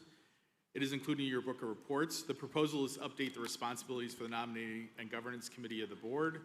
The Rules Committee recommendation is printed in the book of reports with the bylaw. Question is on adoption of the proposed amendment to Bylaw 431, Section 5 in the bylaws. Is there any discussion on this amendment? Hearing none, I'm going to try and use the general consent process.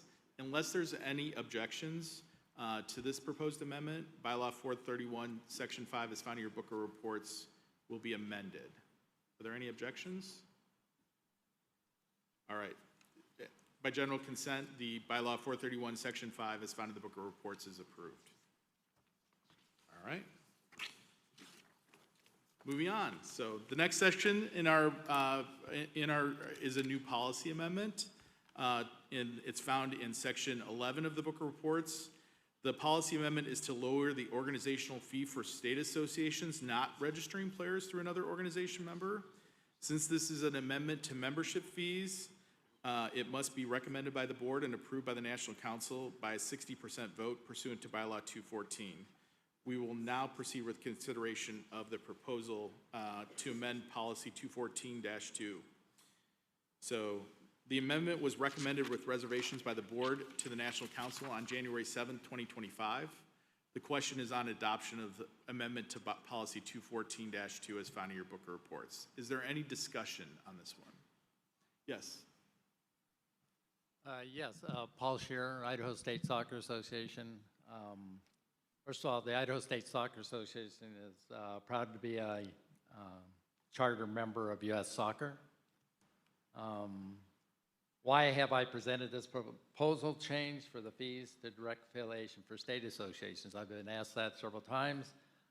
First, let me say that the intent is not to blow anything up. I'm not mad at any particular association, state, or member, or anything like that. The purpose and my intention is to be a better state association, able to bring in more members with fewer restrictions and roadblocks. Post-COVID, we lost about half our registered players and more than 60% of our referees. We have been able to bring back some of the players, but many have gone on to play pickup games, while very few of our referees have come back. Both issues have caused us significant financial and customer fulfillment stress. Our local landscape has significantly changed, and restrictions and roadblocks imposed by the National Association has hampered our recovery and our potential for growth. With the elimination of the National Association registration fees and reduction in U.S. Soccer direct affiliation fee, it will allow us to allocate funds to help our existing leagues and market to new leagues, adding members to U.S. Soccer through the state association. The move to directly affiliate will enable us to function in our local soccer landscape as well as nationally. Actually, we have found belonging to a national association has proven to be more restrictive, and they're unable to change quickly enough as the landscape changes. After going through several so-called changes to the National Association, it is obvious there's just too much baggage to really make the changes that are needed. Help for individual state associations to market the game is a reasonable manner based on our location needs is non-existent from the National Association. With more control over our funding and marketing based on our needs presents a better opportunity for growth and sustaining our existing members. Being a direct member to U.S. Soccer affords us the same benefits we have now. We will continue to fulfill our obligations and requirements as we do today. The only difference is we will do it directly with U.S. Soccer. And yes, we can get the same insurance we have now and join larger risk pool to lessen the potential losses. We will still be a member of the Adult Council in U.S. Soccer. I think we also need to look at all the fees. Are they on an equitable level? Should we ask why a state association of 2,000 players have to pay the same fee as a national association of 220,000 or even over 2 million? So part of this is equitable, part of it is looking at being able to help our state association grow. Thank you. Is there any further discussion?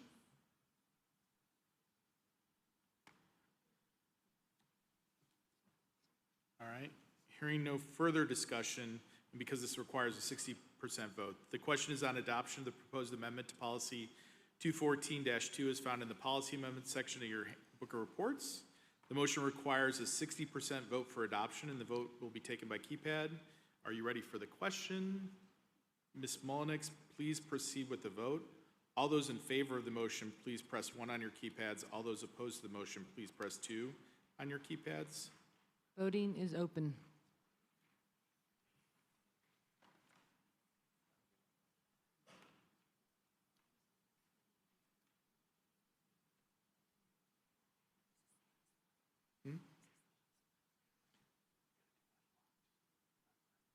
Voting will close in 5, 4, 3, 2, 1.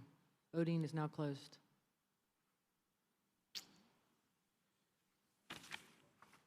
There is less than a 60% in favor, and the amendment to policy 214-2 is not adopted.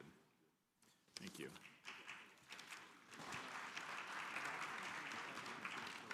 So the next order of business is the affirmation of policies adopted by the board since last year's AGM. They're found in section 12 of the book of reports. It is proposed to consider the affirmation of all the policies amendments adopted by the board together and block under the consent agenda procedure. There are 3 amendments to the policies adopted by the board, including 231-1, section 2, and 2 to 531-9. If there's no objections to any of these amendments, the board's 3 amendments to the policies are hereby approved en bloc. Hearing no objections, they are approved. Thank you. Cindy, turn it back over to you for the independent director election. Thanks, Greg. That was a lot of fun. On to our next item, the election of independent directors. In May of last year, the board of directors approved Mark as an independent director. That's the cue to get off your phone. Mark was already made a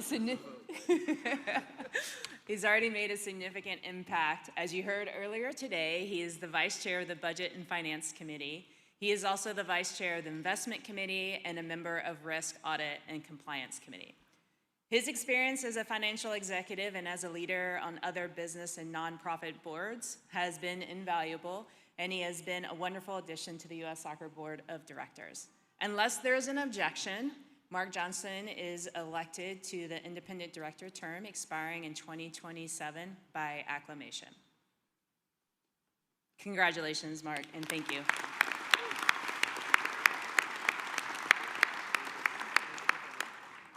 Another of our independent directors, Patty Hart, is up for re-election this year. I'd like to recognize Mike Colonna and then Chris Ahrens to speak regarding Patty's renomination.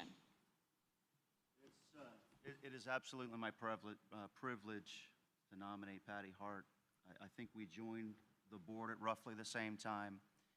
Her independent voice, her business acumen, her work in the commercial committee you've seen through the budget. Patty has a big part in the work that happens inside of this board and inside of the Federation. She's been an integral role of nominating governance and Game Changers United, and I look forward to working with her for another term. So, Chris? Thanks, Mike.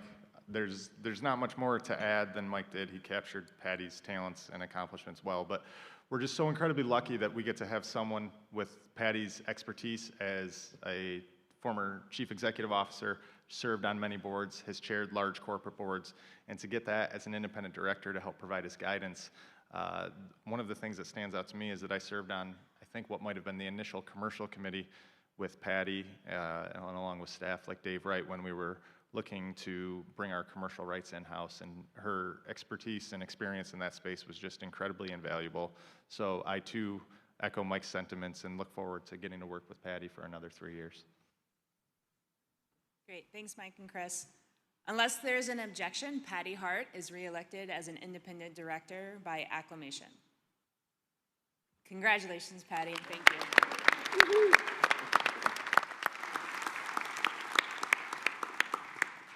Next on our agenda is For the Good of the Game, which is a special opportunity for all of you to highlight, share, and celebrate great moments over the past year. Members who would like to speak for the good of the game should line up behind and use either microphone on the floor. If you're unable to make your way to a microphone, please raise your hand and we'll bring you a handheld mic. And quick reminder, before remarks, we ask you to say your name and the organization you represent. And then while everyone is lining up, I'll take this moment to acknowledge and thank a few of our board members who will be leaving the board after AGM. First, John Collins. John couldn't be here today, but anyone who knows John, he is a vocal advocate for what he believes, and within our board, he has used his voice to help make us better, and I thank him for his service.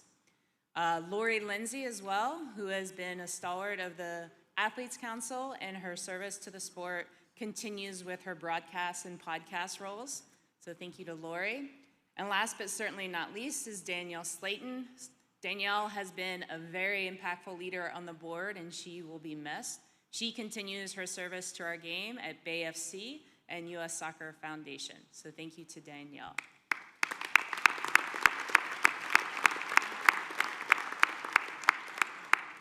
All right, we'll start over here. Sorry, the lights are bright. I can't see you. Good morning, everyone. My name is Eric Lamberg. I'm from the American Amputee Soccer Association, and I'm very excited to be here to present that this year we had the inaugural Women's Amputee Soccer World Cup that was held in Colombia. There were 12 countries from around the world that came to compete, and the U.S. women's team was able to make it to the finals. Unfortunately, we didn't make it through PKs, but we are ranked second in the world. So very proud of our Women Amputee Soccer World. Congratulations. Tom? Tom Moore, President, California Soccer Association North.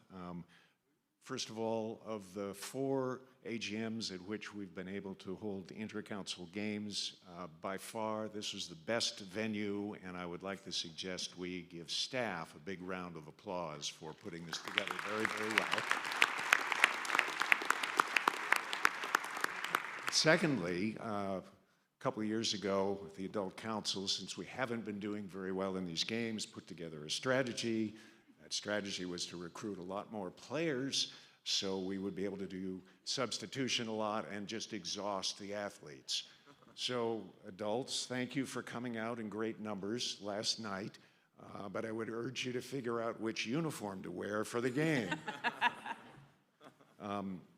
And would like to congratulate President Cindy Parlow-Cone for scoring a goal in the pickup last night, but I do need to ask for statistical purposes, which team were you playing for? Doesn't matter as long as you score the game-winning goal. That's right. Lastly, I would like to point out that we probably don't give enough credit to that very small cadre of athletes who are mostly young, could be out making a living, and instead they're devoting a tremendous amount of time serving this game as volunteers. So I'd just like to express both our appreciation for their service to the game, the fact that they came out and were willing to play us, we very much appreciate. And I'd like you to give them a big round of applause. Since some of them were working so hard in the hotel, they were a little late to get here. And as a consequence, a couple of athletes didn't get an athlete's uniform. Now, so if there's anybody who happened to not be on the Athletes Council and walked away with an athlete's uniform, we have some Adult Council uniforms. After the meeting, please come see me. We'd like to trade them out so we can get them to the right athletes. And finally, we look forward to playing you and challenging you again, Athletes Council, next year. And our new motto for the Adult Council is Semper Persistentes, for those of you who know Latin. Thank you very much.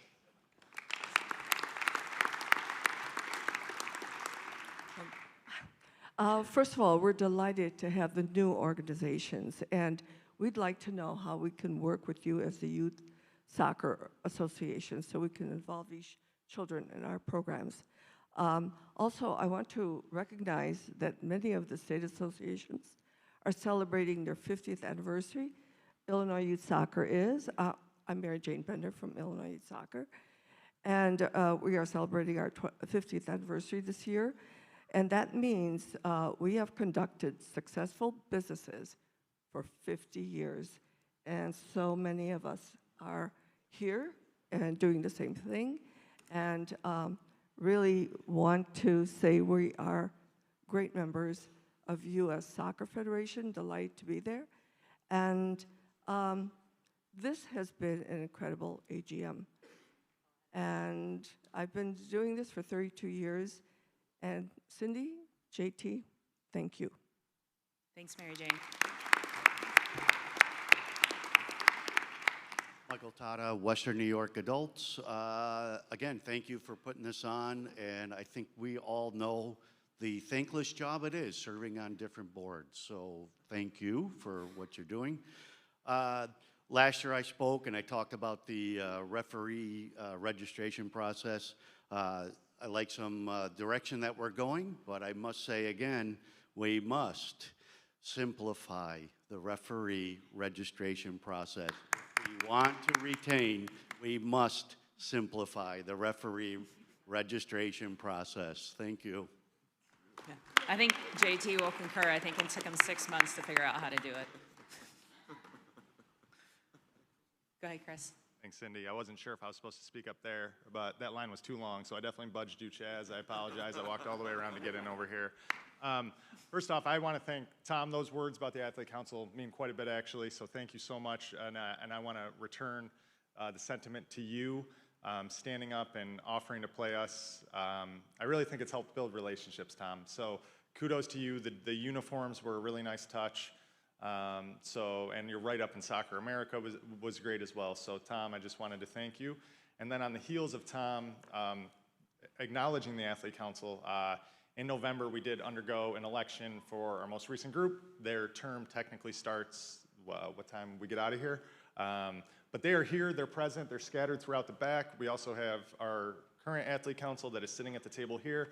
I will speak on behalf of them that they couldn't be more excited to be involved with the governance of U.S. Soccer, to get to know all of you, to hear your concerns, to celebrate your wins, to just be here for the good of the game. So I encourage you throughout the rest of the day, at the dinner tonight, introduce yourself. They want to get to know you. We want to get to know you. We want to work with you. And it's just great to see so many faces again, as it is every year. So thanks, everyone. Thanks, Chris. Go ahead, Chaz. Chaz Balish, Adult Commissioner. We also had some elections, and Janet Campbell has decided to jump ship and represent the youth. Her choice. But we do want to thank Janet Campbell for her diligent service over the last year to the Adult Council as an Adult Commissioner, and we wish her well, and the youth are lucky to have her. Thank you, Janet. Thanks. Go ahead. I'm Lisa Holsheiser, the Executive Director of Wyoming Soccer, and I just want to thank the Federation. Over the past 6 years, Wyoming has received over $500,000 in Innovate to Grow grants from futsal, which we have a lot of futsal programs in our state now because of the Innovate to Grow grants. We have done referee recruitment and retention. A lot of that was focused on sideline behavior, as we all know that can result in a lack of retention. So we were able to partner with Soccer Parenting Association and just develop a lot of partnerships through that. Coaching programs, and now we have gotten a new one this year to translate all of our websites and documents into Spanish for our Hispanic populations and try to reach out to those and get them more engaged. We have a lot of unaffiliated adults playing soccer in our state that are Hispanic, and so we want to bring them on board. We are a joint state. So I just want to thank you guys for your investment in a state like Wyoming. It has meant so much to us. It has helped us grow our programs in various ways, as I've mentioned.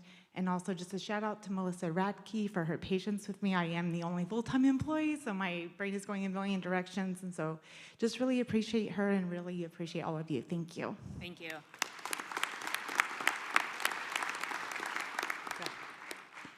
Darius Ejlali, North Carolina Adults. And we want to personally thank you, Cindy, for attending our all-women's tournament, Celebrate the Tatas, and thank Ken Crabb for attending. This is our 12th year, and we raise money to give to cancer institutes to offer women without insurance free mammograms. And this past year, we raised a record of $65,000 to donate, and over the last 4 years, over $190,000. So thank you for your continued support of our program. Thanks for including me. Hello, Janet Campbell from the Youth Council and also from North Texas Soccer, and thanks for the shout out, Chaz. I just wanted to echo some of what Mary Jane Bender said, and that is that this has been an incredibly valuable AGM for us. We've gotten a lot of answers to questions that have been plaguing us in the amateur athlete environment. The decisions to allow us to go back to school year registration will be fantastic for our youth. It was wonderful to hear from the FIFA representative about the opportunities to volunteer in the upcoming Club World Cup and the upcoming FIFA World Cup. That's something that we've had members asking us about for a very long time because they're very anxious for that. And I also really appreciate the work that the referee committee had done. Well, I guess it wasn't the referee committee, but it was the special task force that worked on the referee policy, because that has been sadly in need of update for a very long time. And I really appreciate that, and I hope that that work is going to continue because there's still a lot of work to be done on that. And one last thing is I have noticed that there's been a distinct change in the Federation's emphasis on the grassroots, and really appreciate that because I think that we all know that that the enthusiasm for soccer starts with those little 4-year-olds that are out there just learning to appreciate the game and involving their families, involving their communities. And so thank you so much for that renewed emphasis on grassroots. Thanks, Janet. I'm Hank DeBoard. I'm a life member. I need to explain my comment about throw the bums out. I come from an older generation of the board. I was vice president in 1986. The first game I went to for the national team was in St. Louis. At that time, I had to sit in the VIP section because Warner Fricka refused to. He didn't want to be bothered with all the people from other nations. Well, a CONCACAF representative came up to me and after the game and put his arm around my shoulder, and he said, Hank, someday your boys will learn how to play this sport. Well, that comment has driven me since that point to want to win. And I'll look at the United States Soccer Federation as the only vehicle to win at the World Cup level. And if we want to play with the big boys, we have to act like they do in Germany, England, all those other countries. The board of directors, the officers, hire the coaches, and they supervise that. If we want to win, then we have to be hiring the correct people. So I hold the officers and directors of the United States Soccer Federation responsible to increase or to win at the international levels with particularly the men's national team, because we already win with the women's. So I don't mean any offense to anybody, but that man back in 1986 is what has driven me to say some of the things I have. I'm running out of time here. I'm 79. So I need to go back to those people in Mexico or wherever they came from to put their arm around my shoulder and say, my boys have arrived. Thank you.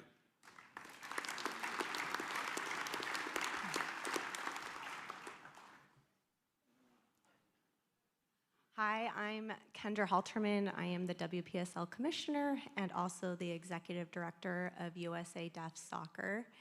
And I am just so excited to talk about something that's happening in the women's game. I want to thank Richard Groff and the Committee on U.S. Soccer for this opportunity, but we are going to have a new Women's Elite Soccer Amateur Cup. It's going to be called the Brandy Chastain Cup.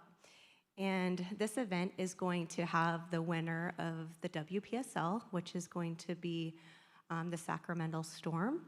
It's also going to have Richmond Ivy from the USLW. It's going to have Pan World Women, who was the winner of the USASA Women's Amateur National Cup, and as well as the New England Mutiny from the UWS. And again, I'm just so excited to have this tournament happen and hope it to begin the start of the Women's Open Cup. I hope that's what this is going to be the start of, and hope that we can continue to have this tournament be successful and to get more teams involved in it. So super excited about that. Thank you. Nope. Go ahead, Peter. Hawaii, here we come. Hello. This is Peter Pinari from Eastern New York.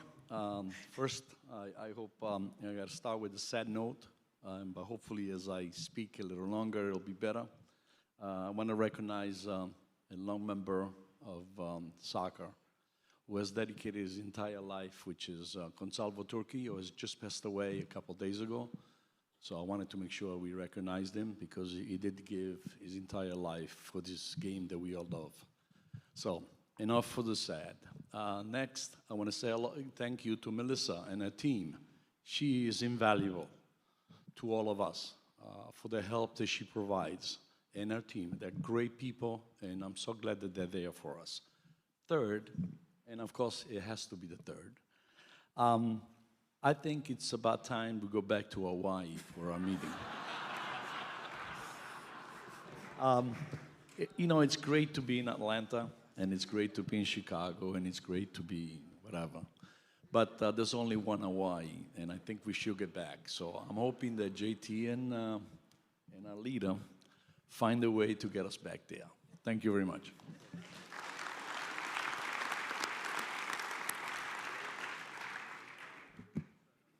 Don Rawson, Executive Director from Virginia Youth Soccer. I wanted to thank Cindy and JT. I've always made it a point that whenever Mary Jane and Janet get up, I get up as well, just so everybody knows. But I want to thank you and the board, but in particular, all the people that are behind us, the staff, the extraordinary work that they do or have done in the last year, the last couple of years, much to the support by the board and Cindy and JT.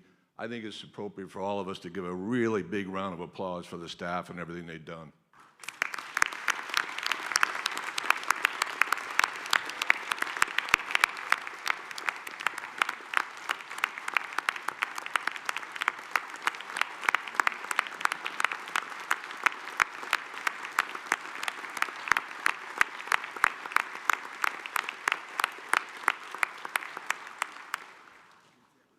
And unfortunately, I have to say something after that big applause, but I also want to say that in service to soccer is so important, and I'm so happy to hear those words and where we're going in the future.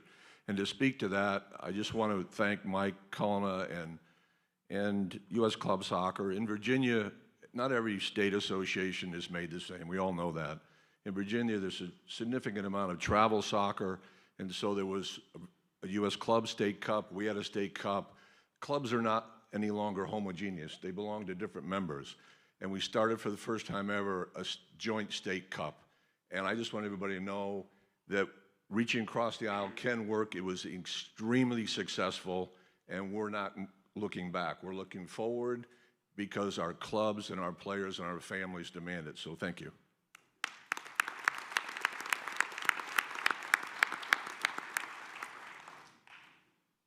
Anyone else? Anyone from the board? All right, I have one more thank you to a board member due to an election, I believe, yesterday. Fritz Marth, I want to thank you for your service.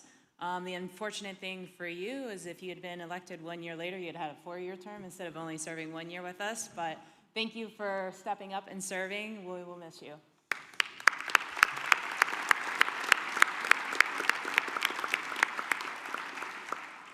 Before we go, I'm pleased to announce that next year, Peter's not going to be happy with me on this, our AGM will be held February 19th through the 22nd right here in Atlanta.